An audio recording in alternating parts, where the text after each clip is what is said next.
अध्याय 21 छिपा हुआ कमरा। हैरी ने अगले सप्ताह अपने दिमाग पर बहुत जोर डालते हुए सोचा कि वह स्लगहॉर्न को सच्ची याद देने के लिए कैसे राजी कर सकता है, लेकिन उसके दिमाग में कोई अद्भुत विचार नहीं आया। इससे वह एक बार फिर वही करने लगा जो वो परेशान होते समय अक्सर करता था। वह इस उम्मीद में काढ़े की पुस्तक पर झुका रहता था कि शायद प्रिंस ने उसके हाशिए में इस बारे में कोई उपयोगी चीज लिखी होगी, जैसे कि उसने पहले कई बार किया था। हरमाइनी ने रविवार की शाम दृढ़ता से कहा, तुम्हें उसमें कुछ नहीं मिलेगा। छोड़ो भी हरमाइनी, हैरी ने कहा। अगर प्रिंस नहीं होता तो रॉन आज जिंदा नहीं होता। हरमाइनी ने उसकी बात को हवा में उड़ाते हुए कहा। अगर तुमने फर्स्ट ईयर में स्नेप की बात सुनी होती तो भी वो जिंदा होता। हैरी ने उसकी बात को नजरअंदाज कर दिया। उसे अभी अभी हाशिए में एक मंत्र सेक्टम सेम्परा लिखा मिला था, जिसके नीचे लिखा था दुश्मनों के लिए। वो इसे आजमाने के लिए उतावला हो रहा था, लेकिन उसे हरमाइनी के सामने ऐसा करना ठीक नहीं लग रहा था। इसलिए उसने चुपके से उस पन्ने का कोना मोड़ दिया। वे लोग गुरुद्वार के हॉल में आग के पास बैठे थे। उनके आसपास सिर्फ 6th ईयर के ही विद्यार्थी थे। डिनर से लौटने पर थोड़ी देर रोमांच का माहौल बन गया था, क्योंकि नोटिस बोर्ड पर एक नया नोटिस लगा था जिसमें उनके अंतर्ध्यान टेस्ट की तारीख लिखी थी। पहले टेस्ट की तारीख यानी 21 अप्रैल से पहले 17 साल के होने वाले विद्यार्थियों को यह विकल्प दिया गया था कि वे हॉग्समीड में होने वाले अतिरिक्त प्रशिक्षण सत्रों के लिए अपना नाम दे सकते हैं, जो भारी निगरानी में होने वाले थे। रॉन इस नोटिस को पढ़कर दहशत में आ गया। वह अब तक अंतर्ध्यान होने में कामयाब नहीं हो पाया था और उसे डर था कि वह टेस्ट में कामयाब नहीं हो पाएगा। हरमाइनी 2 बार अंतर्ध्यान होने में सफल हो चुकी थी, इसलिए उसमें थोड़ा ज्यादा आत्मविश्वास था।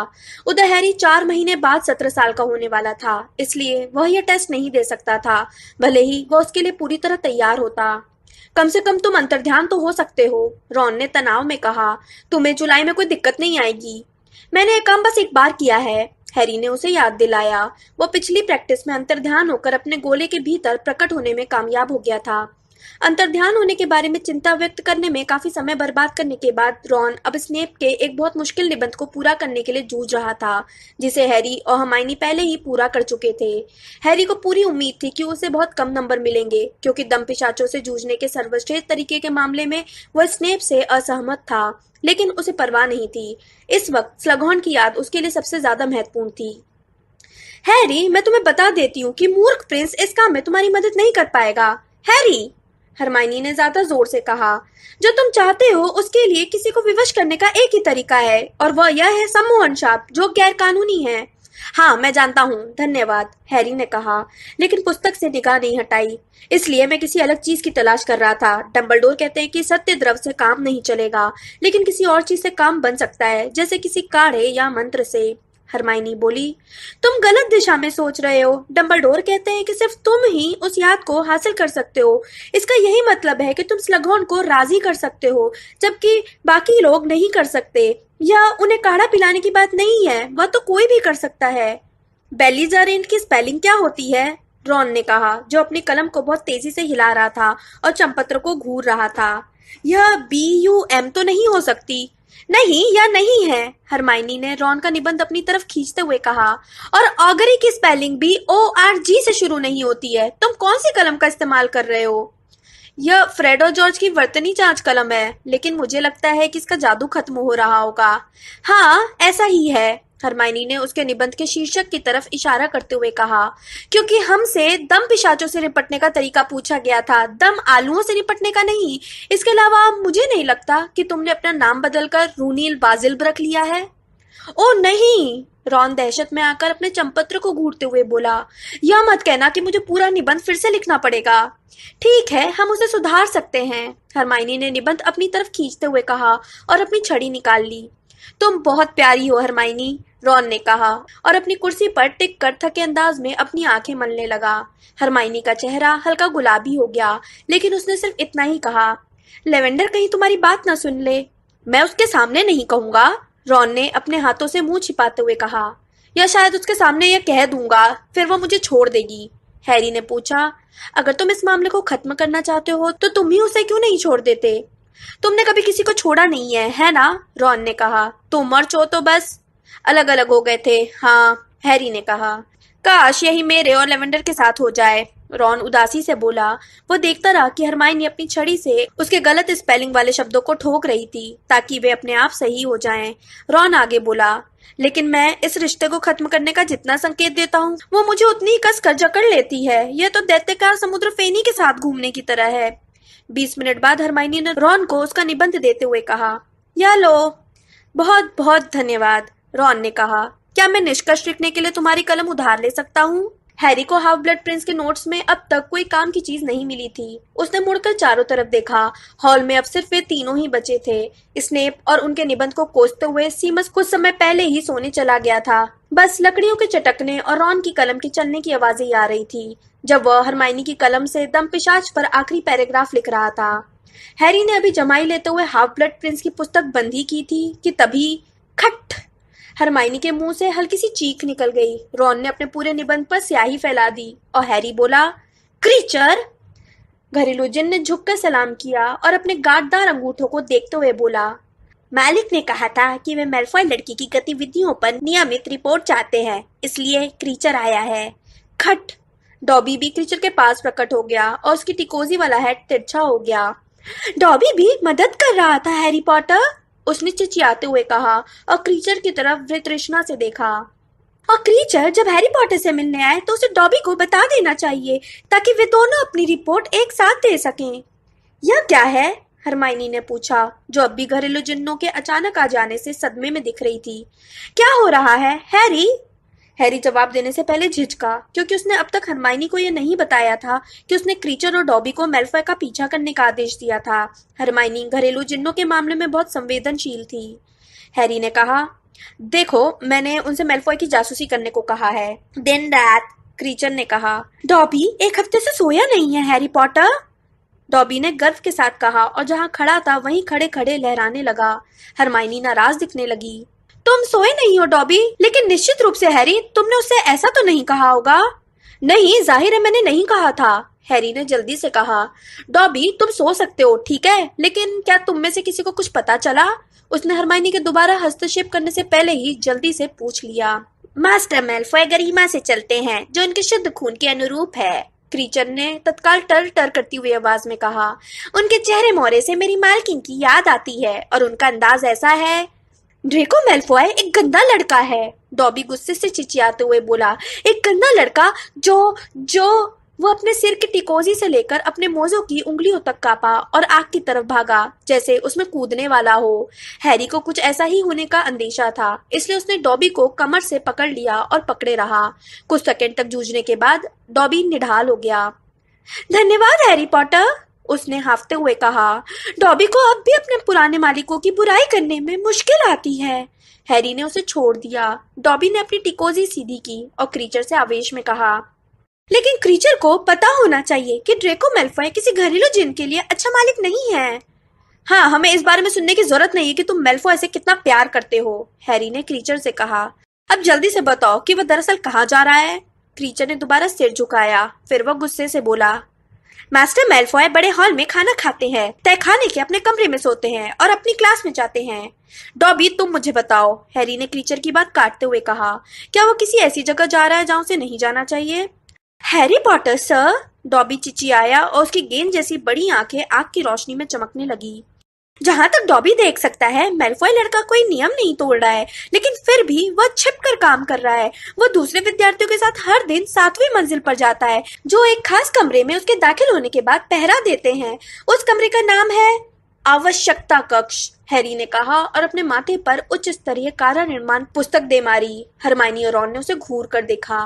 वह चोरी से वहीं जा रहा है, वह अपना काम वहीं कर रहा होगा, चाहे वह जो भी कर रहा हो, और मैं शर्त लगाता हूँ कि इसलिए वो नक्शे में दिखाई नहीं दे रहा था। अब मुझे याद आया कि नक्शे में आवश्यकता कक्ष तो दिखता ही नहीं है। रॉन बोला, शायद नक्शा बनाने वालों को यह पता ही ना हो कि वो कमरा वहां है।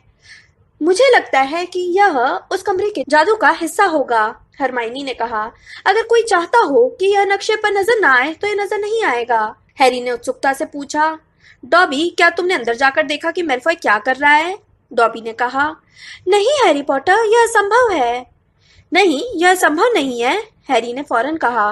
मेलफॉय पिछले साल हमारे मुख्यालय में घुस आया था, इसलिए मैं भी अंदर जाकर उसकी जासूसी कर सकता हूँ। इसमें दिक्कत क्या है? नहीं, मुझे नहीं लगता कि तुम ऐसा कर पाओगे हैरी, हरमाइनी धीरे से बोली। मैल्फॉय पहले से ही जानता था कि हम उस कमरे का इस्तेमाल किस रूप में कर रहे हैं, है ना? क्योंकि उस मूर्ख मैरिटा ने चुगली कर दी थी। वो कमरे को डीए का मुख्यालय बनाना चाहता था, उसे इसकी आवश्यकता थी, इसलिए कमरा डीए का मुख्यालय बन गया। लेकिन तुम यह नहीं जानते हो कि मैल्फॉय जब वहां जाता है तो कमरा क्या बन जाता है, इसलिए तुम इससे क्या बनने का आग्रह करोगे? कोई ना कोई रास्ता तो होगा, हैरी ने इस आपत्ति को हवा में उड़ाते हुए कहा। तुमने बहुत अच्छा काम किया है डॉबी। क्रीचर ने भी अच्छा काम किया है, हरमाइनी ने दयालुता से कहा। लेकिन कृतज्ञ दिखने के बजाय क्रीचर ने अपनी बड़ी बड़ी लाल आंखें उससे दूर हटा ली और छत की तरफ देखते हुए बोला, बदजात क्रीचर से कुछ बोल रही है। क्रीचर ऐसा नाटक करेगा जैसे उसने उसकी बात सुनी ही ना हो। यहाँ से जाओ, हैरी ने उसे झिड़का और क्रीचर ने आखिरी बार काफी नीचे झुककर सलाम किया तथा अंतर्ध्यान हो गया। बेहतर होगा कि तुम भी जाकर थोड़ा सा सो लो डॉबी।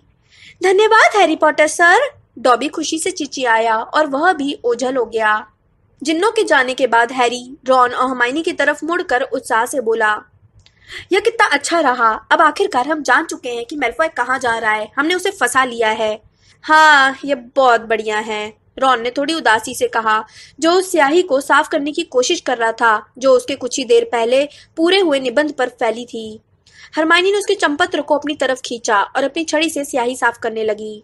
लेकिन बहुत से विद्यार्थियों के साथ वहां जाने का क्या मतलब है, हरमाइनी ने कहा। इस काम में कितने लोग उसका साथ दे रहे हैं? तुम यह तो नहीं सोचते हो कि वह गोपनीय काम करते समय बहुत सारे लोगों पर भरोसा कर रहा है? हाँ, यह अजीब है, हैरी ने त्योरियां चढ़ाते हुए कहा। मैंने उसे क्रैब से कहते सुना था कि क्रैब को इस बात से कोई मतलब नहीं होना चाहिए कि वो क्या कर रहा है, तो फिर वह इतने सारे लोगों। हैरी की आवाज धीमी होते होते खो गई। वह आग की तरफ घूरने लगा। हे भगवान, मैं भी कितना मूर्ख हूँ, उसने धीरे से कहा। यह स्पष्ट है ना? तहखाने में इसकी कड़ाई भरी हुई थी। उसने क्लास के दौरान उसमें से थोड़ा सा चुरा लिया होगा। क्या चुरा लिया होगा? रॉन ने पूछा। भेस बदल काढ़ा। जब स्लगॉन ने हमें काढ़े की पहली क्लास में भेस बदल काढ़ा दिखाया था तो मेल्फॉय ने उसमें से थोड़ा सा काढ़ा चुरा लिया होगा। मेल्फॉय की रखवाली के लिए बहुत से विद्यार्थी नहीं खड़े रहते हैं, वे तो हमेशा की तरह क्रैब और ग्वाइल ही रहते हैं। हाँ, यह बात सही लगती है, हैरी ने कहा और उछलकर आग के सामने चहलकदमी करने लगा। वे इतने मूर्ख हैं कि उसकी हर बात मान लेते हैं, भले ही उन्हें उसके इरादे मालूम ना हो। लेकिन वह नहीं चाहता है कि वे हमेशा आवश्यकता कक्ष के बाहर मंडराते हुए नजर आएं, इसलिए वह भेस बदल काढ़ा पिलाकर उनसे दूसरे लोगों का वेश बनवा रहा है। जिस दिन वह क्विडिच मैच देखने नहीं गया था, उस दिन मैंने उसके साथ 2 लड़कियां देखी थी। हाँ, वे लड़कियां नहीं, क्रैब और ग्वाइल थे, हरमाइनी ने दबी हुई आवाज में कहा। तुम यह कहना चाहते हो कि जिस छोटी लड़की का तराजू मैंने ठीक किया था? हाँ, जाहिर है, हैरी ने जोर से कहा और उसकी तरफ घूर कर देखा। जाहिर है मेल्फॉय उस वक्त कमरे के भीतर होगा, इसलिए उस लड़की ने मैं ही क्या बोल रहा हूँ, उस लड़के ने तराजू गिरा दिया और मेल्फॉय को इशारा कर दिया कि उसे बाहर नहीं निकलना है क्योंकि वहां पर कोई आ गया है। और फिर वो लड़की भी तो थी जिसने मेढक के अंडों की बोतल गिरा दी थी। हम लोग उसके पास से इतनी बार निकले थे, लेकिन हमें इस बात का पता नहीं था। वह क्रैब और गोयल का रूप बदलकर उन्हें लड़कियां बना रहा है, रॉन ने ठहाका लगाते हुए कहा। ओह, कोई हैरानी की बात नहीं है कि आजकल वे ज्यादा खुश नहीं दिखते हैं। वे उसे साफ साफ मना क्यों नहीं कर देते हैं? हैरी बोला।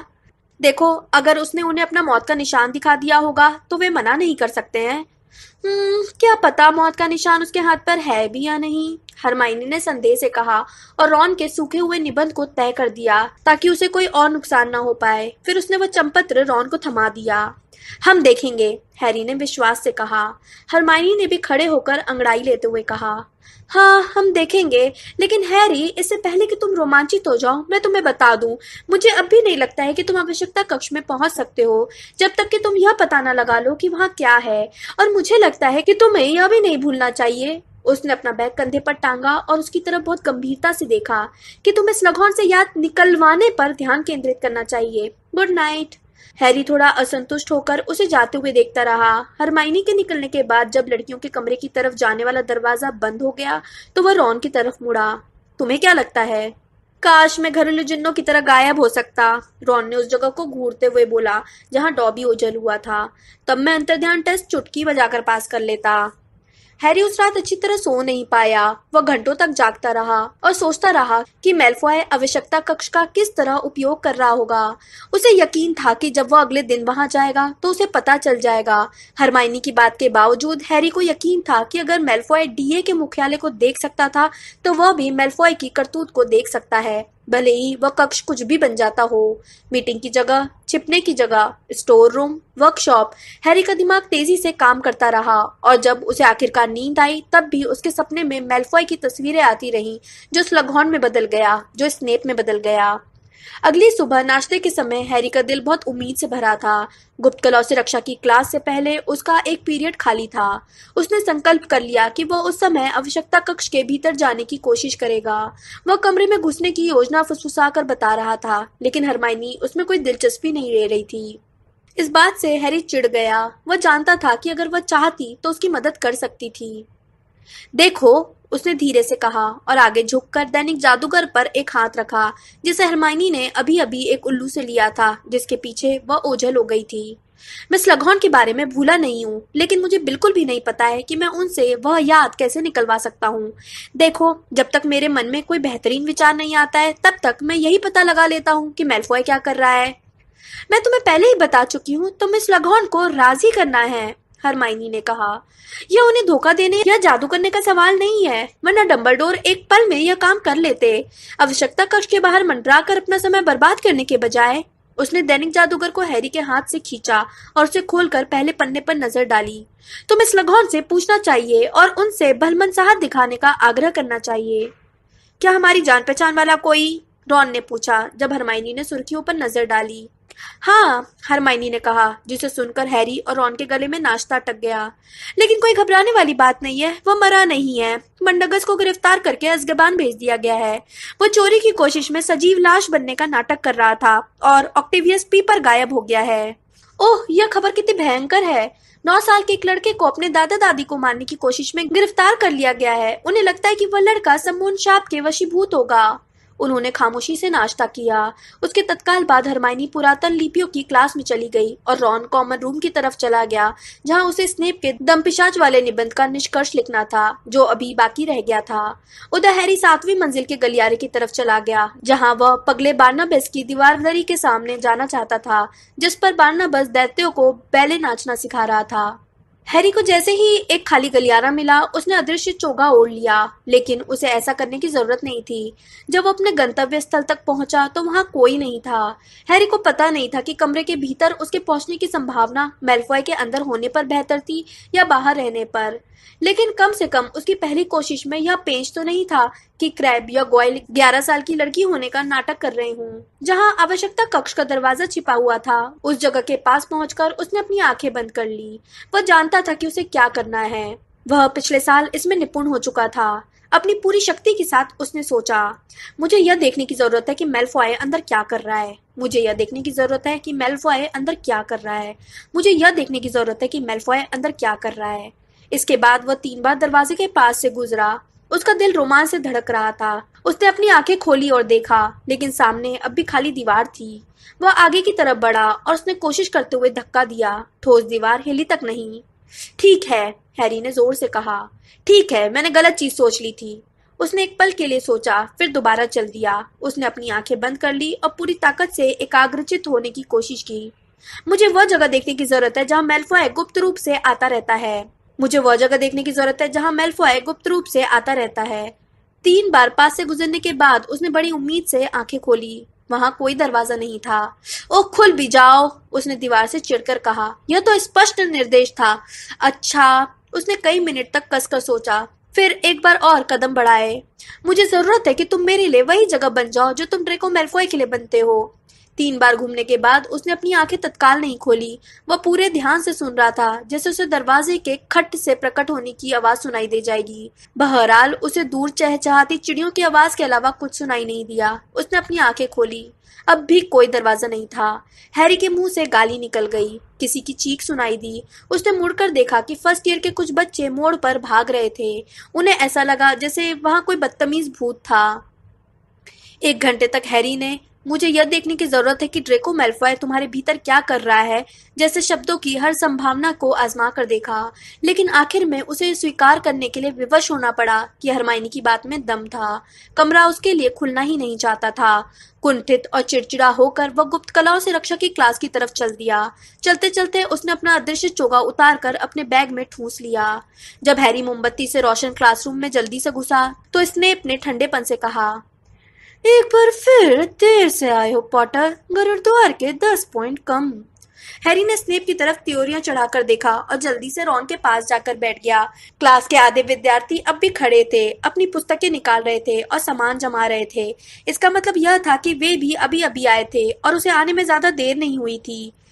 इससे पहले कि हम शुरू करें, मैं तुम लोगों से दम पिशाच वाले निबंध चाहता हूँ। स्नेप ने अपनी छड़ी लापरवाही से लहराई, जिससे 25 चंपतरा हवा में उड़े और करीने से उनकी डेस्क पर पहुंच गए। और मुझे उम्मीद है कि यह उस बकवास से बेहतर होंगे जो मुझे सम्मोहन शाप का प्रतिरोध करने के मामले में झेलनी पड़ी थी। अब तुम लोग अपनी पुस्तकें खोल लो। क्या बात है मिस्टर फिनिगन? सीमस ने कहा। सर, क्या आप हमें ये बता सकते हैं कि सजीव लाश और भूत में क्या अंतर होता है? क्योंकि दैनिक जादूगर में सजीव लाश के बारे में कुछ आया है। नहीं, उसमें कुछ नहीं आया है, स्नेप ने ऐसी आवाज में कहा जिसमें बोरियत का पुट था। लेकिन सर, मैंने लोगों से इसके बारे में बात करते सुना है। मिस्टर फिनिगन, अगर तुमने वास्तव में वह लेख पढ़ा होता तो तुम जान जाते कि वह तथाकथित सजीव लाश दरअसल मंडगस फ्लेचर नाम का घटिया चोर था। मुझे लगता था कि स्नेप और मंडगस एक ही समूह में थे, हैरी ने रॉन और हरमाइनी से बुदबुदा कर कहा। क्या उन्हें मंडगस की गिरफ्तारी से विचलित नहीं होना चाहिए? लेकिन लगता है पॉटर के पास इस विषय पर काफी जानकारी है, स्नेप ने कमरे के पीछे की तरफ इशारा करते हुए कहा। उनकी काली आंखें हैरी पर टिकी हुई थी। पॉटर से पूछ लेते हैं कि हम सजीव लाश और भूत में अंतर कैसे बता सकते हैं। पूरी क्लास ने हैरी की तरफ देखा, जो जल्दी से यह याद करने की कोशिश कर रहा था कि डंबलडोर ने उसे उस रात को क्या बताया था जब वे स्लॉगहॉर्न से मिलने गए थे। देखिए, भूत पारदर्शी होते हैं, उसने कहा। ओह, बहुत बढ़िया, स्नेप ने बीच में अपने होंठ सिकोड़कर कहा। हाँ, यह देखना बहुत अच्छा लगा कि लगभग 6 साल की जादुई शिक्षा में तुमने इतना कुछ सीख लिया है पॉटर। भूत पारदर्शी होते हैं। पेंसी पार्किंसन ऊंचे सुर में हंसी। कई और लोग भी मुस्कुराने लगे। हैरी ने एक गहरी सांस ली और शांति से आगे कहा, हालांकि उसके भीतर आग लगी हुई थी। हाँ, भूत पारदर्शी होते हैं, लेकिन सजीव लाश मरे हुए शरीर होते हैं, इसलिए वे ठोस होंगे। इतना तो 5 साल का बच्चा भी बता सकता है, स्नेप ने व्यंग से कहा। सजीव लाश ऐसी लाश होती है जिसे शैतानी जादूगर ने मंत्र से पुनर्जीवित कर दिया है। दरअसल यह जीवित नहीं होती है, इसका इस्तेमाल तो कठपुतली की तरह जादूगर के आदेशों का पालन के लिए होता है। जैसा मुझे यकीन है, अब तक तुम लोग ये जान चुके होंगे कि भूत गुजरी हुई आत्मा का धरती पर छोड़ा गया निशान है। और जाहिर है, जैसा पॉटर ने तुम्हें बहुत समझदारी से बताया है, भूत पारदर्शी होते हैं। देखिए, अगर हम उनमें भेद करने की कोशिश कर रहे हों तो हैरी ने जो कहा वो सबसे उपयोगी है, रॉन ने कहा। अगर हम किसी अंधेरी गली में किसी के सामने आते हैं तो हम तत्काल देख सकते हैं कि यह ठोस है या नहीं, या फिर हम यह पूछेंगे, माफ करना, क्या आप गुजरी हुई आत्मा के धरती पर छूटे हुए निशान है? हंसी की लहर दौड़ गई, लेकिन जब स्नेप ने गुस्से से पूरी क्लास को घूर कर देखा तो खामोशी छा गई। गरुड़ द्वार के 10 और पॉइंट कम, स्नेप ने कहा। मुझे तुमसे इससे ज्यादा परिष्कृत व्यवहार की उम्मीद नहीं थी, रोनाल्ड वीजली। वह लड़का जो इतना ठोस है कि कमरे में आधा इंच भी अंतर्ध्यान नहीं हो पाता। नहीं, हरमाइनी ने फुसफुसाकर हैरी से कहा और उसकी बांह पकड़ ली। जब हैरी ने अपना मुंह आवेश में खोला, कोई फायदा नहीं है हैरी, तुम्हें एक बार फिर सजा मिल जाएगी, रहने दो। अब पुस्तक का 213 पेज खोल लो, स्नेप ने कहा और थोड़ा मुस्कुराए। और पहले 2 पैराग्राफ पढ़ो जो पीड़ित क्रिस्चाप के बारे में है। रॉन पूरी क्लास में बुझा बुझा रहा। जब क्लास के अंत में घंटी बजी तो लेवेंडर रॉन और हैरी के पास आ गई। हरमाइनी उसके आने पर रहस्यमय तरीके से गायब हो गई थी तथा स्नेप को बुरा भला कहने लगी। लेवेंडर ने कहा कि रॉन के अंतर ध्यान होने के बारे में स्नेप को ताना नहीं मारना चाहिए था, लेकिन इससे रॉन और चिड़चिड़ा दिखने लगा तथा उसने हैरी के साथ लड़कों के बाथरूम में जाने का बहाना बनाकर लेवेंडर से पीछा छुड़ाया। स्नेप ने ठीक कहा है ना?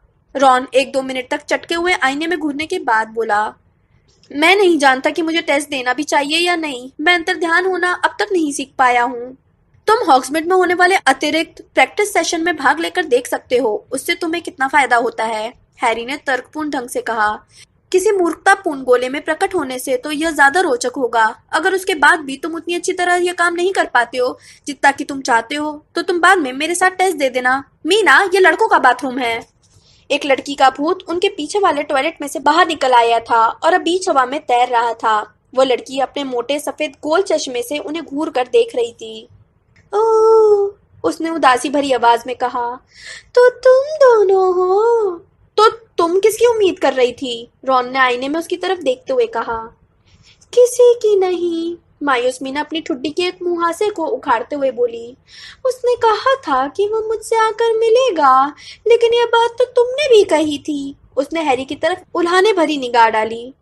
मैंने तुम्हें कई महीनों से नहीं देखा है। मैंने सीख लिया है कि लड़कों से बहुत ज्यादा उम्मीद नहीं रखनी चाहिए। मुझे लगता था कि तुम लड़कियों के बाथरूम में रहती हो, हैरी ने कहा, जो कुछ सालों से इस बात का ध्यान रख रहा था कि वो उस जगह के आसपास भी न जाए। मैं वहीं रहती हूँ, मीना ने चिढ़कर कंधे उचकाते हुए कहा, लेकिन इसका मतलब यह नहीं है कि मैं बाकी जगहों पर नहीं जा सकती हूँ। तुम्हें याद है, मैंने तुम्हें प्रीफेक्ट वाले बाथरूम में नहाते समय देखा था। बहुत अच्छी तरह, हैरी ने कहा, लेकिन मुझे लगा था कि वह मुझे पसंद करता है। उसने दुखी मन से कहा, अगर तुम दोनों चले जाओ तो शायद वो आ जाएगा। हम दोनों में बहुत सी बातें एक जैसी हैं। मुझे यकीन है कि उसे भी ऐसा ही महसूस हुआ होगा।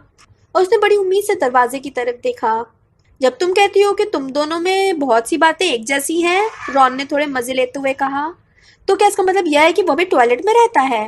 नहीं, मीना ने आवेश में कहा और उसकी आवाज पूरे टॉयलेटों के बाथरूम में चारों तरफ गूंजने लगी। मेरा मतलब है कि वह संवेदनशील है। उसे भी लोग तंग करते हैं और वह अकेलापन महसूस करता है। वह किसी से अपने दिल की बात नहीं कह सकता और अपनी भावनाएं व्यक्त करने तथा रोने से भी नहीं घबराता है। एक लड़का यहाँ आकर रो रहा है? हैरी ने जिज्ञासा से पूछा। एक लड़का? तुम चिंता मत करो, मीना ने कहा और अपनी छोटी आंसू भरी आंखें रॉन पर जमा ली, जो मुस्कुरा रहा था। मैंने वादा किया था कि मैं ये बात किसी को भी नहीं बताऊंगी। मैं उसके राज को अपनी कब्र तक तो नहीं ले जाओगी, है ना? रॉन ने हंसते हुए कहा। हाँ, गटर में जरूर ले जा सकती हो। मीना गुस्से से गरजी और उसने दोबारा टॉयलेट में गोता मार दिया, जिससे पानी किनारों से उछलकर फर्श पर आ गया। मीना को उकसाने के बाद रॉन की हिम्मत लौट आई। तुम ठीक कहते हो, उसने अपना स्कूल बैग कंधे पर टांगते हुए कहा। मैं टेस्ट दूं या न दूं, यह फैसला करने से पहले हॉग्समीड के प्रैक्टिस सेशन में चला जाता हूँ। अगले वीकेंड पर हरमाइनी और 6th ईयर के बाकी विद्यार्थियों के साथ रॉन हॉग्समीड की तरफ चल दिया। वे सभी विद्यार्थी वहां जा रहे थे जो 17 साल के थे या 15 दिन में 17 साल के होने वाले थे और 15 दिन बाद टेस्ट देना चाहते थे। हैरी ने थोड़ी ईर्ष्या से उन्हें गांव में जाने की तैयारी करते देखा। उसे वहां की यात्रा छोड़ने का अफसोस हो रहा था। यह वसंत का एक बहुत सुहाना दिन था। काफी समय बाद आसमान इतना साफ था। बहरहाल उसने यह फैसला किया कि वह इस समय का उपयोग आवश्यकता कक्ष में एक और कोशिश करने के लिए करेगा। जब हैरी ने हरमाइनी और रॉन को प्रवेश हॉल में अपनी योजना बताई तो हरमाइनी बोली, इससे अच्छा तो यह रहेगा कि तुम सीधे स्लगहॉर्न के ऑफिस में जाओ और उनसे वह याद निकलवाने की कोशिश करो। मैं कोशिश तो कर रहा हूँ, हैरी ने बात काटते हुए कहा, जो बिल्कुल सच था। स्लगहॉर्न को अकेले में घेरने के लिए वह उस सप्ताह काड़ी की हर क्लास के बाद सबसे आखिर तक रुका रहा था, लेकिन स्लगहॉर्न इन दिनों इतनी तेजी से तहखाने से बाहर निकल जाते थे कि हैरी उन्हें पकड़ नहीं पाता था। हैरी ने 2 बार उनके ऑफिस तक जाकर दरवाजा खटखटाया था, लेकिन उसे कोई जवाब नहीं मिला था। हालांकि उसे यकीन था कि दूसरे मौके पर उसने पुराने ग्रामोफोन की जल्दी से कम की गई आवाज सुन ली थी। वे मुझसे बात नहीं करना चाहते हैं हरमाइनी। वे जान गए हैं कि अब मैं उन्हें अकेले में घेरना चाहता हूँ और वे ऐसा नहीं होने देना चाहते। देखो, तुम्हें कोशिश करते रहना चाहिए, है ना? विद्यार्थियों की छोटी कतार फिल्च के पास से गुजरने का इंतजार कर रही थी, जो खुफिया संवेदन सूचक से हमेशा की तरह उनकी तलाशी ले रहा था। वह कुछ कदम आगे बढ़ा। हैरी ने हरमाइनी की बात का कोई जवाब नहीं दिया ताकि फिल्च उसकी बात न सुन ले। रॉन और हरमाइनी को शुभकामनाएं देने के बाद वह संगमरमर की सीढ़ियों पर चढ़ने लगा। हरमाइनी चाहे जो कहे, हैरी ने आवश्यकता कक्ष में 1-2 घंटे खोज करने का संकल्प कर लिया था। प्रवेश हॉल से दूर पहुंचने पर हैरी ने बैग में से अपना अदृश्य चोगा और नक्शा निकाल लिया। खुद को छिपाने के बाद उसने नक्शे को ठोका और बुदबुदाया, मैं कसम खाता हूँ कि मैं जो भी कहूंगा सच कहूंगा और सच के सिवाय कुछ नहीं कहूंगा। फिर उसने नक्शे को गौर से देखा। चूंकि यह रविवार की सुबह थी, इसलिए लगभग सभी विद्यार्थी अपने अपने कॉमन रूम में थे। गरुद्वार वाले एक टावर में थे, चीलघाट वाले दूसरे टावर में, नागशक्ति वाले तहखाने में थे और मेहनत कश वाले किचन के पास के बेसमेंट में थे। एक आध विद्यार्थी यहाँ वहाँ लाइब्रेरी या गलियारे में चलता दिख रहा था। कुछ लोग बाहर मैदान में थे और 7वीं मंजिल के गलियारे में ग्रेगरी गोयल अकेला खड़ा था। आवश्यकता कक्ष का कोई नामो निशान नहीं था, लेकिन हैरी को उसकी चिंता नहीं थी। अगर गोयल उसके बाहर खड़ा खड़ा पहरा दे रहा था तो इसका मतलब यह था कि कमरा खुला था, चाहे नक्शे को इस बात का पता हो या ना हो। वह सीढ़ियों पर दौड़ने लगा और उस गलियारे के कोने पर पहुंचने के बाद ही वह धीमा हुआ। वहां वह बहुत धीरे धीरे उस छोटी लड़की की तरफ रेंगने लगा जो अपने हाथ में पीतल का भारी तराजू लेकर खड़ी थी। यह वही लड़की थी जिसकी 15 दिन पहले हरमाइनी ने मदद की थी। उसने इंतजार किया जब तक वह उसके ठीक पीछे नहीं पहुंच गया। फिर बहुत नीचे झुककर वह फुसफुसाया, हेलो, तुम बहुत सुंदर हो, है ना?